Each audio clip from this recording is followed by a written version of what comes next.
My name's Dave DeBow, founder of MoneyPartnerFormula.com, and this show is built for everyday real estate investors who are actively doing deals and looking to scale using other people's money. So if you're an active real estate investor and you want to get featured on this show to talk about your own real estate and capital raising experiences, then just go to daveinterviewsyou.com. Now let's get rolling with this episode, and remember to subscribe for daily interview content. Hello, guys and gals. Welcome back to another episode. Today, we've got a special treat. Our guest is Nick Jones. He's zooming in from Florida, and Nick has a ton of experience in kind of a slightly different real estate class than we're used to talking about, and that is commercial real estate. Not commercial residential, not apartment buildings, but actual commercial properties.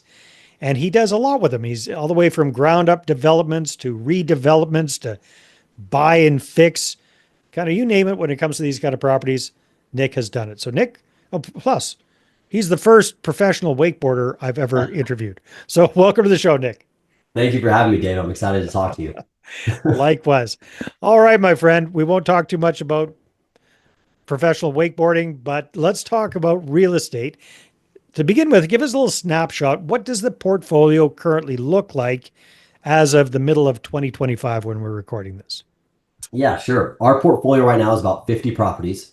50? And probably about half of those are in some sort of stage of renovation or redevelopment. And that ranges everything from ground up construction, we have a few construction projects underway, to facade renovations, parceling off different, pieces of a property to then sell off individually. And they range between industrial parks that can be up to 100,000 square feet down to 2,000 square foot QSRs. Sorry, what was the last one? 2,000 foot what? QSRs, so quick service restaurants. Quick service, thank you for translating the jargon for me. Quick service restaurants, aka Kentucky Fried Starbucks, Chicken. Chipotle's, Dunkin' Donuts. Okay. So generally speaking, they are the restaurants with drive-throughs that you see all across America. Yeah. And we got a couple of those in Canada as well. A few, yes. It appears that people really enjoy, staying in their car. The sales that they're getting from drive-throughs is phenomenal, and really? It's a really strong model for all these restaurants expanding. Drive-through is the new thing. That's what, well, not new at all, but I mean that's the big thing. Convenience. Just people don't want to even go in and sit down in the restaurant. They just rather drive through. They don't want to, or they don't have the time. Got it. Okay. So even groups like Chipotle now are, doing drive-throughs in most of their new locations where they can. Okay. And that's not something you traditionally think a drive-through made sense, but people are cramming a lot more into their busy days, and even the ones that are looking for not something that's typical fast food, but still healthy alternatives, they're still on the go. So it's providing a lot of opportunities because these restaurants, over the last few years, probably the last cycle, let's say 10 years ago, they didn't dream that they would be restaurant candidates for drive-throughs. Yeah, no, that's kind of the first time I'm hearing about this for a Chipotle, that's for sure. Okay, so you got 50 properties, about half of them are under some stage of development or redevelopment. What's typically your exit plan with these properties, Nick? Are you guys fix up, build, and hold? Or are you kind of fix it up, stabilize it, sell? What's your typical exit plan? Generally, upon stabilization, we look to sell and recycle the capital into another deal. Okay. We do have some properties that stabilization period is a lot longer than others. Mm-hmm. And example of that would be we have several covered land plays that are either more urban retail centers or suburban industrial centers that are in markets where you're starting to see a transition of density. So they will either on our exit or, at a later stage of our hold, turn into a multifamily, mid-rise or multifamily high-rise or hotel. So those are the projects that the period of, improvement is a little longer than usual. Generally speaking, most of our properties we hold for 24 to 36 months. So that's how long it takes to stabilize it, kind of wrap it up in a nice bow, and then we sell it off to investors that are looking for something stable and of high quality.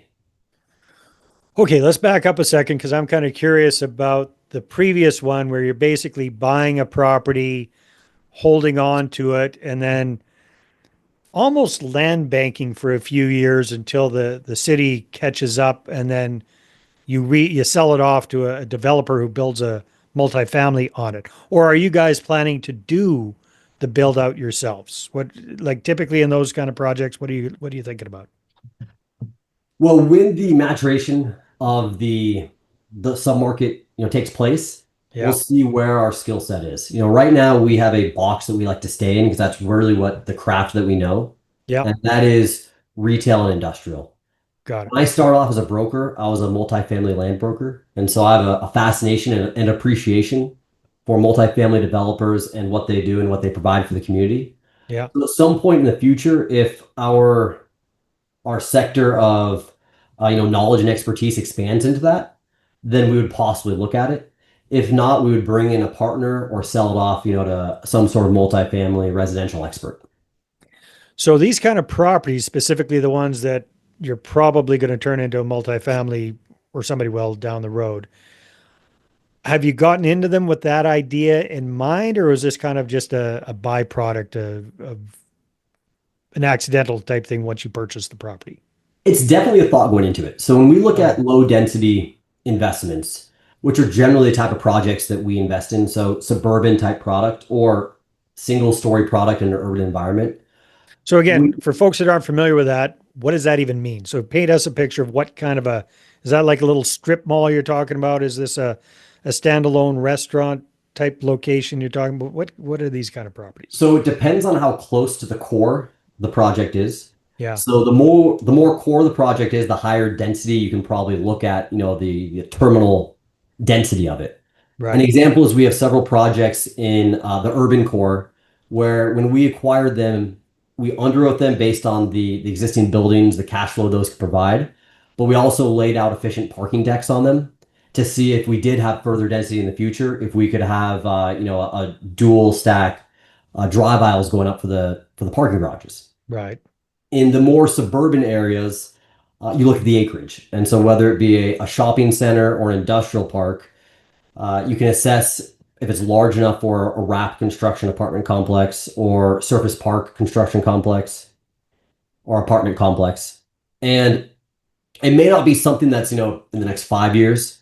Depending on the market cycles, it could take over 10 years. Yeah. But it's something we like to consider during our hold period because it's always an exit strategy that either we could have or the next person we sell it to. It could be some meat on the bone for them if it's not Mm. quite mature enough for that to take place yet. So in the meantime, are you guys investing a lot in redeveloping or fixing up or these kind of properties to optimize them, or is it more of a kind of superficial type thing just because you're thinking about holding on to it long term and then basically tearing it down and building something brand new in its place? So it's a variable in our strategy of how to roll out the capital improvements for the property. So we do think about it, we're conscious of it, but also at the same time for our current tenants, they are our focus, and so we want to provide the highest quality service to them and what they're doing. So if there are roof issues or other sort of capital improvements, we will definitely go in that direction. But we'll also consider, what type of roof we want to replace it with, depending on what we think the long-term strategy is. So it's just another decision or another factor in our decision-making process. Yeah, okay, that makes sense, Nick. So there's lots of different ways to invest in real estate, lots of different asset classes. Why did you kind of pick this one whenever it was 10, 14 years ago when you started the company? Why did you decide to go down the commercial route and the commercial development route? I would say the reason that we dipped into this space had mostly to do with the relationships that I was building in my younger career Hmm. and the quality of those relationships and the opportunities that started to open. So when I first started to invest, a lot of the individuals I knew were other brokers alongside me that were in the retail space. Okay. And we were brokers together. I spent a lot of time early on in my career studying various textbooks, taking courses at night to learn the development and investment side of the game. Okay. And at the time that I felt that I was ready to take on my first investment, do my first syndication, and really grow that side of my professional development, the relationships of other brokers and tenants I'd slowly start to build were the ones that allowed me to grow in those sectors. because especially in retail, it's very tenant driven, more so than any other asset class. A lot of the leases we have are 10 to 20-year leases. So those relationships with those tenants are extremely important because they drive the whole investment. Yeah, no, that's huge. So when you're looking at a new project, you're looking at a new existing property that basically you want to kind of fix up, is one of the big goals to ideally get a big name or a very stable tenant into those properties? What's kind of your thought process getting into those kind of projects, Nick? So it's deal by deal, but generally speaking, yes. Hmm. Generally speaking, the larger tenants are a lot more secure in their business model. They've shown a lot more success. They really know how they're what they're doing, underwriting projects, demographics, site selection. So you have a high level of success in them rolling out their business model relative to a local, restaurateur or, new retail startup. That being said, a large part of our portfolio are local restaurants, local startup tenants, and we find a lot of joy in that. It's something that we're really proud of is working with our local communities and creating some pretty cool spaces. So some of the most fun projects we've worked on have been ones where we've started with local restaurants or retailers or bars, and we built out some really cool buildings for them. But that's not always the case, and it's really depends on the neighborhood and what's around the project as well. Yeah, that must be kind of a risky thing to get into sometimes, especially with a newer restaurant or newer bar. It must depends. I mean, I'm sure you must vet those people very, very completely and make sure that they've got experience and they've got hopefully a track record and well capitalized and all that kind of good stuff because it's it's just so well known what the failure rate is in business in general and especially in bars and restaurants. Yeah, I mean, as I've gotten older in this career, I've learned that it really comes down to the people behind the business. Yeah. You can have guarantees on the lease. You can have everything written out clearly in your advantage or favor or whatever it may be. And if someone's going to walk away from a lease, you're dealing with challenges. And Mm-hmm. so with the local restaurateurs and entrepreneurs and whatnot, we try to get to know the person, understand their business model, look at their history of success, and see what kind of individual they are. And if something comes up, which hopefully it never does, but during COVID, for example, Oh man, yeah. there were a lot of tenants that called us, and some of our portfolio up in Seattle, Washington, they weren't allowed to be open. And so, they individually called us because they knew me and said, Nick, here's what's going on. Here's what we're working through. We're going to see what we can do. We're going to get through this together. And so those relationships in a time that, those first few months of COVID were a pretty Crazy. wild time. I mean, you had no idea what was going to happen.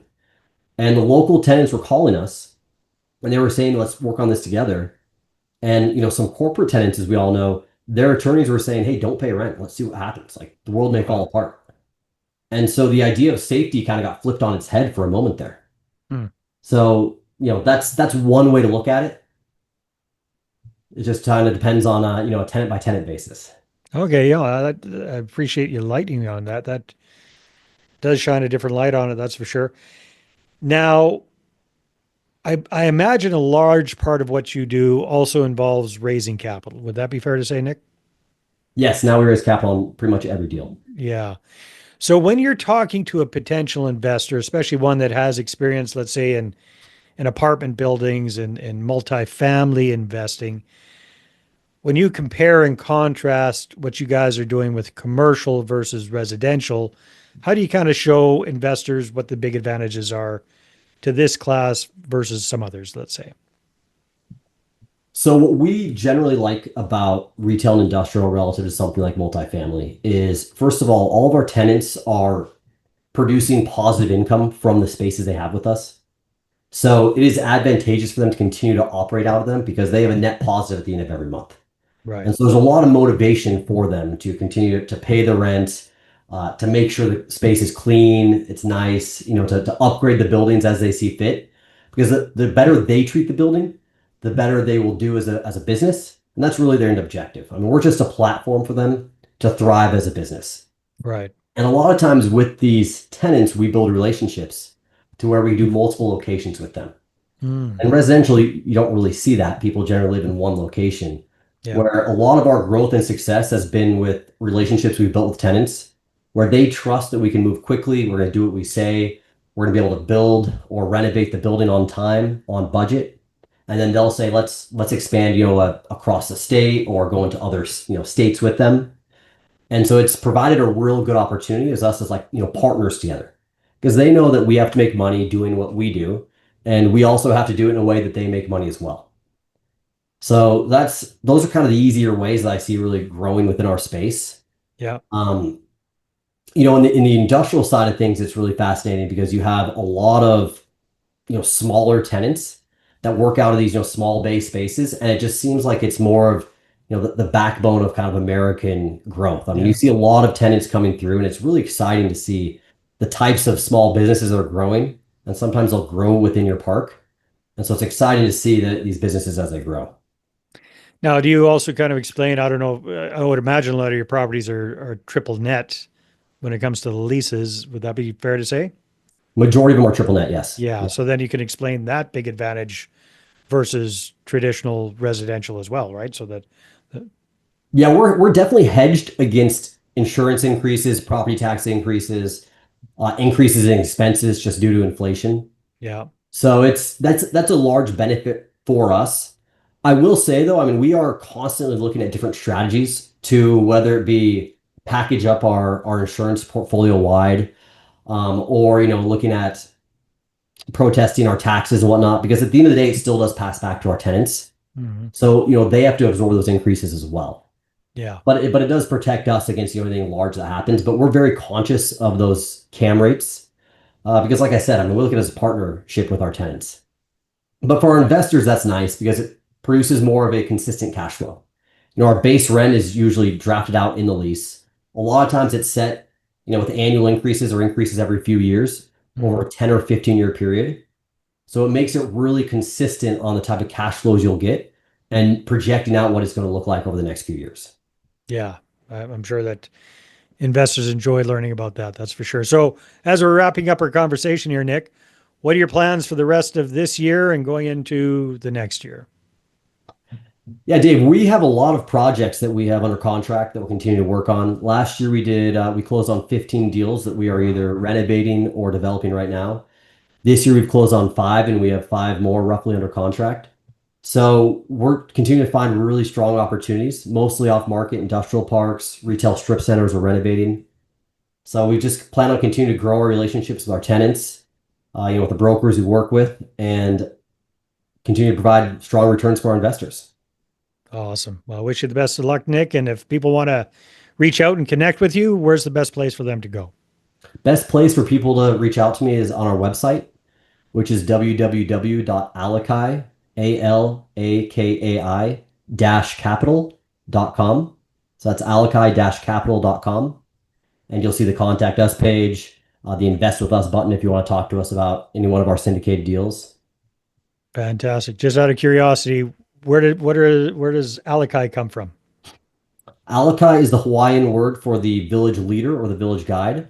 Okay. And the way that we look at our business and how we operate is that we see ourselves as the guides for our investors, helping our tenants find new sites, the various individuals we work with throughout our business. Cool. Very cool. Nick, I wish you all the best in your future endeavors. Sounds like things are going great. And I want to thank you for being on the show. Thanks, Dave. I appreciate your time. All right, everybody. Thanks for tuning in. We'll see you on the next one. Take care. Hey there. I really hope you enjoyed that episode. And as always, if you want to listen to more daily interview content, make sure you subscribe. And if you're an active real estate investor and you're doing deals and you'd like to get featured on this show, then just head over to daveinterviewsyou.com.